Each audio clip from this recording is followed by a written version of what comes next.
Hey, what's going on, people? It is season 1, episode 11 of Boom or Bust, the show where you submit small subwoofer boxes, I 3D print them, and we throw them head to head to see whose is the loudest. Now, first thing you notice is a slight change of scenery. I was filming this in my dining room, which was lovely, great ambiance. However, a little bit unsightly when it came around to dinner time, and given the fact I was doing this 2 times a week, meant that there wasn't much point putting it away, getting it back out again every single time I wanted to film, so it just kind of stayed there on my table, and I just kind of got a bit annoyed with it being there. So I made some space up in the workshop, so this is going to be the new home of Boom or Bust. Might try and get some nice coloured ambient lighting or some things on the walls to make it look a bit more like a recording studio, but for now, this is what we got. So let's roll on with today's box, which is submitted from Matt. Now, Matt has sent over the Parallel Port Pandemonium. Now, this is obviously a parallel 6th order. So we've got the driver in the middle of the box here, and it fires into both one chamber on one side and another chamber on the other side of the driver, and they'll be tuned at different frequencies to make use of the loading from both the front of the cone and the rear of the cone at different frequencies. Now, with the 6th order, there's 2 mainstream kind of ways of doing it. You either have a parallel 6th like this, where both ports are separate and vent to the outside world, and you also have a series 6th order where you've got the 2 chambers, one ports into the second, and then that ports to outside world as well. There's varying different characteristics that each style of 6th order enclosure exhibits, some of them beneficial to depending on what really you're going for, but Matt here has decided to submit his as a parallel 6th. Matt says that the box is a 2-to-1 ratio, with the bigger side tuned lower to 174 Hz, which is somewhere in between the 2 lowest frequencies we play, which is probably going to be pretty nice, and the smaller chamber, which is tuned higher to 342 Hz, which is getting on for our 360, which is the highest frequency that we test with. He says it features sound diffusers built into the 3 sides to help eliminate standing waves. Now, so you can see here this nice textured side.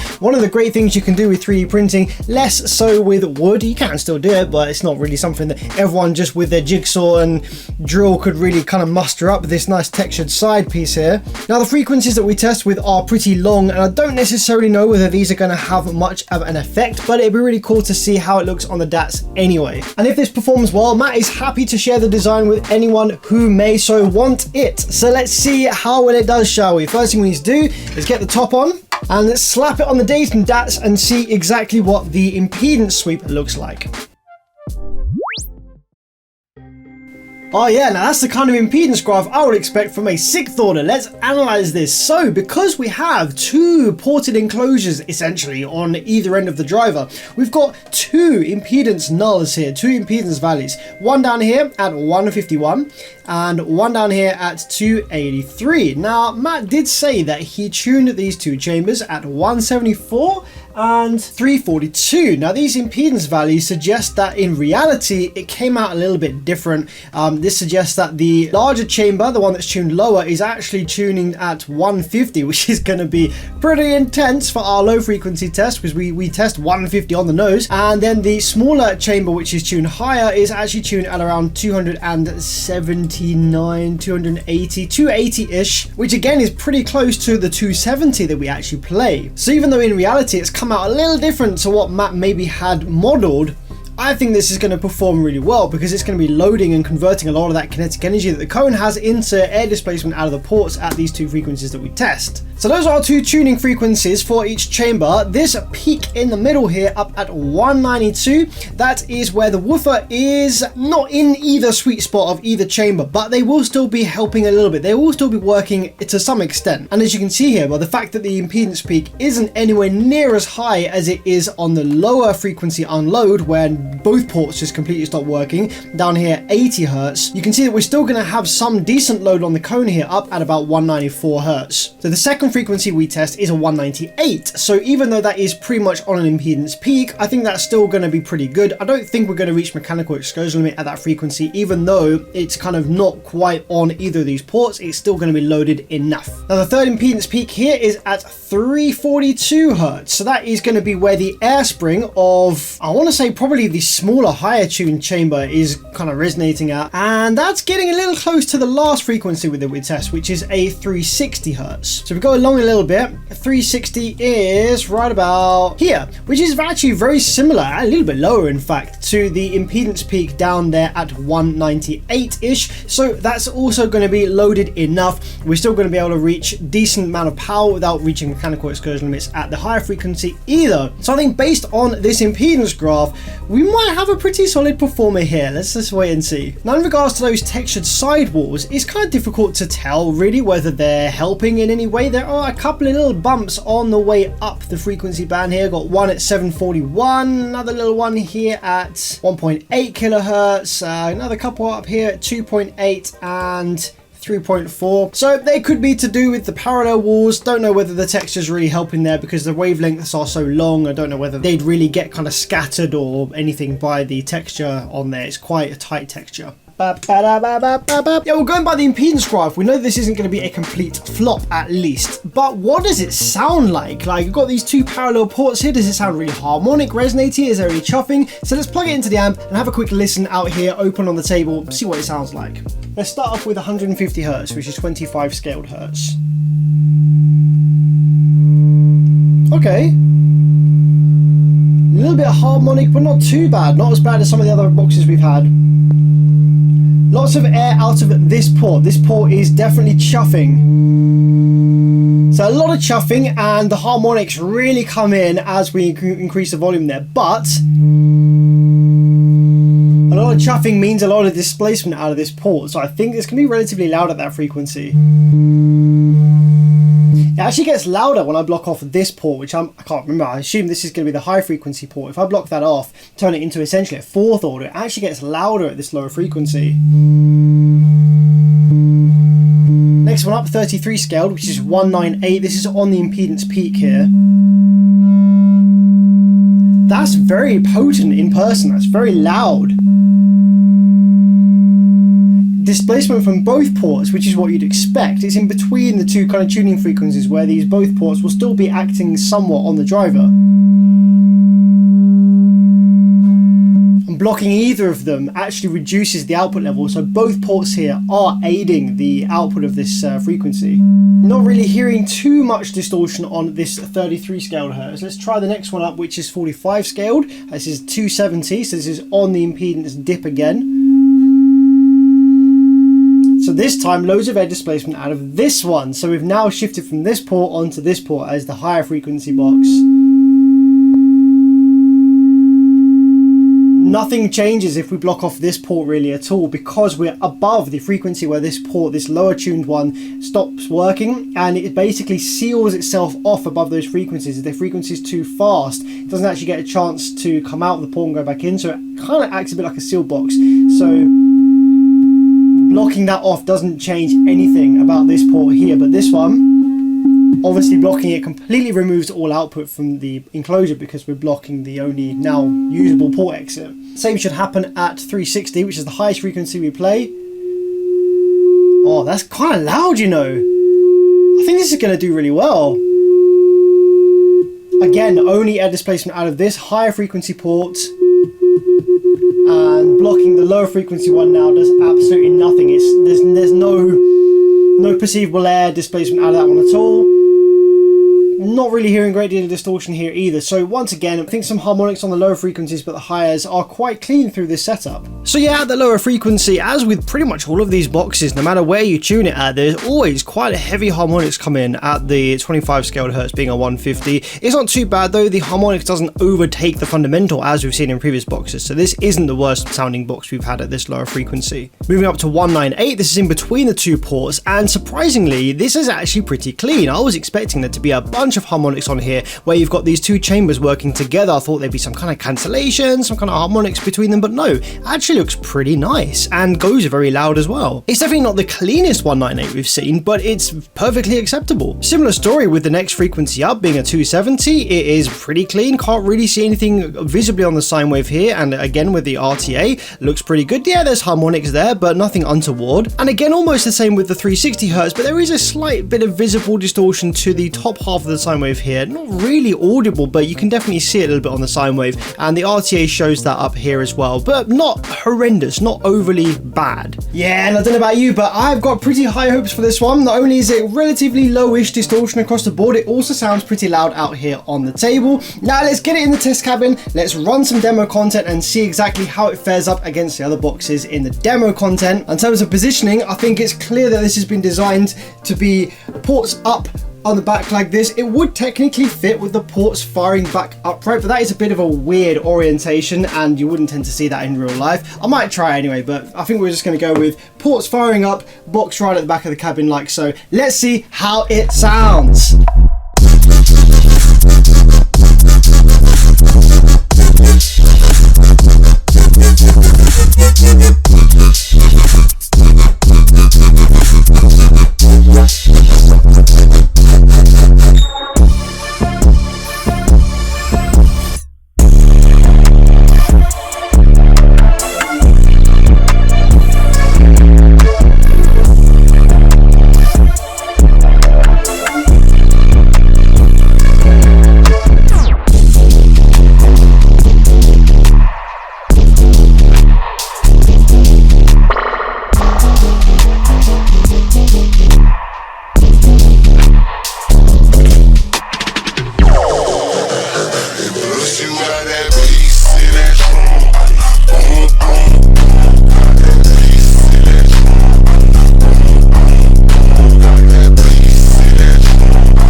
Not too bad, it looked pretty loud, but I think we've definitely seen a little bit louder based on the demo content at least. A little bit more flex on the camera, a little bit more air movement in the open doorway there, but the meter is going to tell us the truth about exactly how loud this is. So without further ado, let's hit it with a 25 scaled hertz, door open to start with as always. So this is 150 hertz. What kind of scores are we doing? And go! Oh no, guys, that's not that great, is it? Oh, 137.4, and that is right on one of the tuning frequencies of one of the chambers here. Maybe the goal isn't to have it dead on tuning, maybe the goal is to have it a bit further. Let's see how it fares on 33 scaled hertz, which is a 198. Oh, that's a bit better. 140.1. We're still like not very, very loud compared to some of the other boxes we've seen with a 145, but 140.1. Now that frequency is dead in between the two tuning frequencies of each chamber, so that's interesting. And it is also not the cabin resonance, the Helmholtz resonance of this cabin. So the fact that that 33 scale, that 198 was so loud and louder than the 150 kind of speaks volumes really for maybe what the ideal solution is here for getting super loud. Let's see if we can maintain a nice high score at the higher frequencies as well to get a good average. So there's a 270. Not too bad, 134.4. So lastly, 60 scaled hertz is a 360. 133.5. Well, we're above 130 across the board, so that's not too bad in terms of averaging. And it sounds loud as well. That 360 was like, bee, like very, very potent in the room here. So this is going to make for a reasonably high average, I think. Okay, as always, let's seal off the cabin door now and test again with door closed. So with the door sealed off, what does it do at 25? 129.2. 135.1. That's pretty good for sealed. 31.4. 129.6. So where does that place the sixth order in the leaderboard then? With the door open, we have a total average of 136.35 dBs, and with the door closed, a 131.33, sliding the sixth order into fourth place with the door open and third place with the door closed, putting it ahead of the Derek V5 and ahead of the Justin T-Line and the Paul ABC in the door closed category, and throwing the Paul ABC and the Derek V5 into bust status. Sorry Paul, you didn't last long on the leaderboard there. So yeah, it did actually perform pretty well across the board, even though it wasn't the loudest on the lower frequency. Now, as we can see a bit of a trend here, the boxes that are performing the best overall by quite a large margin, both have two things in common. Firstly, they have a sealed chamber behind the driver. I think that really helps this driver, where it's very, very soft suspension. It really does benefit from having an air spring behind the driver. And both of these top two enclosures have a wide mouth. Now, regardless of whether that is a quarter wave or a ported box or something, having a large mouth helps with impedance matching, not to do with ohms, but to do with the impedance of the air out of the box and into the cabin. They're different speeds and different pressures, and having a wider opening helps to kind of blend and match those two different pressures and airflows of air, and results in a louder output in the cabin. It just boost the efficiency a bit, rather than having really high pressure, high airflow out of a thin port that then smacks into dead standing air just like above it in the cabin. Having a gradual change in air impedance does seem to be greatly beneficial here. The top two enclosures are essentially fourth orders, or kind of sealed boxes with this large flare on the end. Both the Fibonacci fourth and also the Wicked one exhibit this behavior. I would be really interested to see some kind of ported box that also utilizes a nice big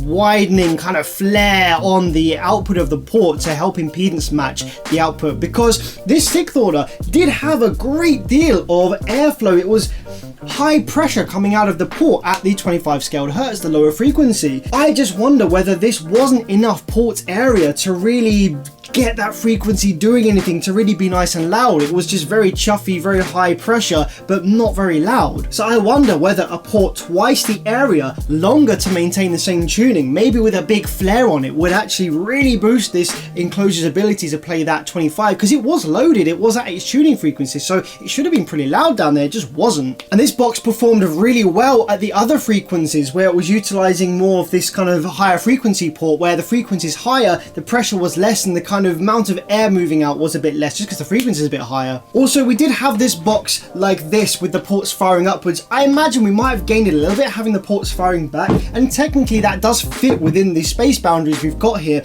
but no one's going to run this style of sixth order box upright like that. For most vehicles, it's going to hit your back window, so I didn't really want to run something that was really unrealistic. I mean, yeah, some of these enclosures like the Fibonacci fourth is a bit unrealistic to have in your trunk, but that's the only way up that we could have run that enclosure, whereas this is more realistic to how you might have it in the back of your car. The only thing that confuses me a tiny bit is this. This is my benchmark aeroported box. It's just very basic. It's just an aeroport and that's it. And this managed a 145 dBs at the 25 scaled hertz. No fancy flaring, no sealed chamber, no horn, no nothing. And looking at the port area of the lower tuned chamber on the sixth order versus my aeroported box, they're not that different. I mean, probably very similar amount of port area. So why was my benchmark aeroported box so much louder at that lower frequency than the sixth order managed? It might be something to do with the other chamber playing a part, maybe cancelling, maybe causing some kind of nonsense going on with the output of the low frequency ports. And it might be interesting to test again at 25 scaled hertz, but block off the high frequency port and see if it's like much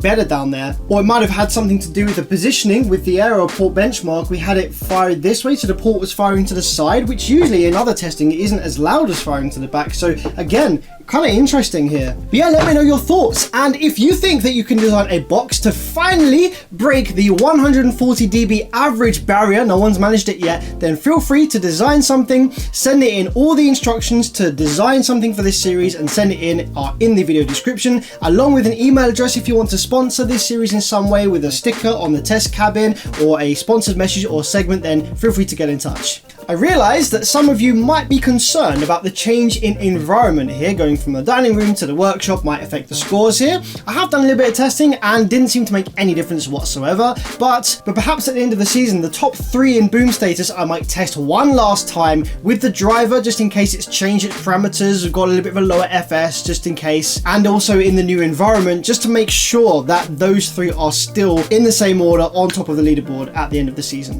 Guys, hope you enjoyed it, and I will see you in the next one. Take it easy.